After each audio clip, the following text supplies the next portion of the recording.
अस्सलाम वालेकुम, this is हुमैना Basit from ocean of knowledge. तो आज हम कर रहे हैं मैथ 8 की एक्सरसाइज 1.2 का क्वेश्चन नंबर 2 जो कि है वेरीफाई। इसमें हमने दो पार्ट करने हैं, यानी कि x union y union z is equal to x union y union z। पहले y यूनियन z करके फिर x के साथ यूनियन लेना है, और राइट हैंड साइड में x यूनियन y करके फिर z के साथ यूनियन लेना है। तो ये हमारी राइट हैंड साइड है, ये हमारी लेफ़्ट हैंड साइड है। तो ये दोनों को आपस में प्रूव करना है। तो बी पार्ट क्या है, सेम टू सेम वैसे ही पार्ट है, लेकिन यूनियन की जगह पे इंटरसेक्शन आ गया है, यानी x intersection y intersection z is equal to x intersection y intersection z।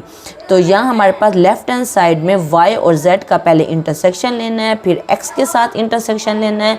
वो बराबर आना चाहिए कि राइट हैंड साइड के, जो कि है x इंटरसेक्शन y, यानी x और y का इंटरसेक्शन लेंगे, फिर जो आंसर रहेगा उसका इंटरसेक्शन लेंगे z के साथ। फिर क्वेश्चन नंबर 2 के ये 4 पार्ट दिए हुए हैं, हर पार्ट में x, y और z के अलग अलग सेट दिए हुए हैं। तो चलते हैं हम सॉल्यूशन की तरफ। तो देखिए फर्स्ट पार्ट कर रहे हैं, जिसमें x जो सेट है वो a b c d है, y जो है वो b d c f है, और z जो है वो c f g h है। तो हम पहला पार्ट करते हैं, ए पार्ट करते हैं, जिसमें यूनियन यूज़ हुआ है। तो लेफ़्ट हैंड साइड हमारी ये वाली साइड है, जो इक्वल के लेफ़्ट साइड पे होती है वो हमारी लेफ़्ट हैंड साइड होती है, और इक्वल के जो राइट साइड पे होती है वो हमारी राइट हैंड साइड होती है। तो लेफ़्ट हैंड साइड को हम सॉल्व कर रहे हैं, जो कि है x union y union z।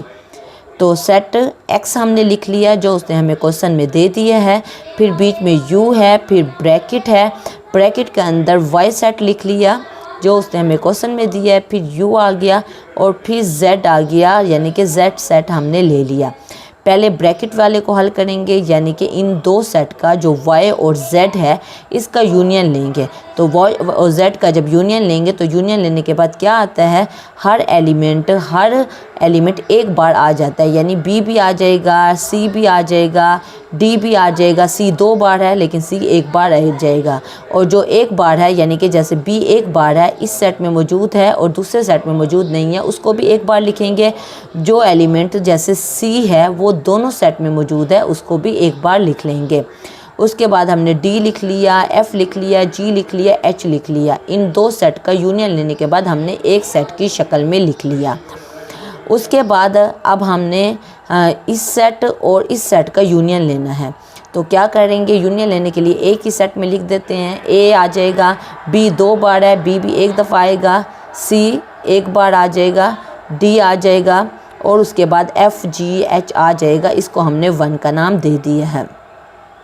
तो ये हमारी लेफ़्ट हैंड साइड सॉल्व हो गई है। अब हम राइट हैंड साइड को देखते हैं। राइट हैंड साइड में x union y union z है, यानी पहले x और y का यूनियन लेंगे, उसके बाद जो आंसर रहेगा उसका z से यूनियन लेंगे।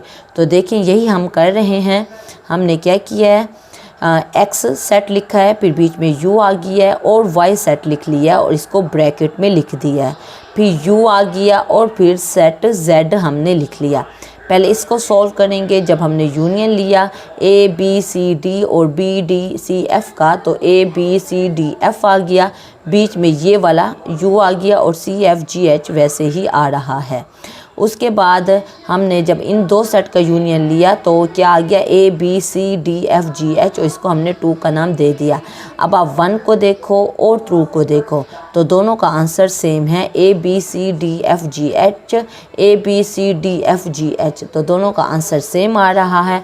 तो यही हम लिख रहे हैं कि from 1 and 2 left hand side is equal to right hand side.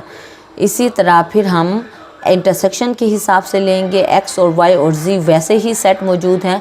उसके बाद हमने इंटरसेक्शन लेना है। अब हमारी लेफ़्ट हैंड साइड क्या है, left hand side x intersection y intersection z है। तो क्या करेंगे, सेट x लिखेंगे, बीच में इंटरसेक्शन आएगा, फिर सेट y आ जाएगा ब्रैकेट के अंदर, उसके बाद इंटरसेक्शन लगा के सेट z हम लिख लेंगे। उसके बाद ये लिखने के बाद अब पहले इन दो सेट का इंटरसेक्शन लेना है। इंटरसेक्शन में ये होता है कि दोनों सेट में जो कॉमन वाले एलिमेंट होते हैं, एक जैसे एलिमेंट होते हैं, हम बस वही लिख लेते हैं। देखें बी इस सेट में मौजूद है, उस सेट में मौजूद नहीं है, तो बी नहीं आएगा।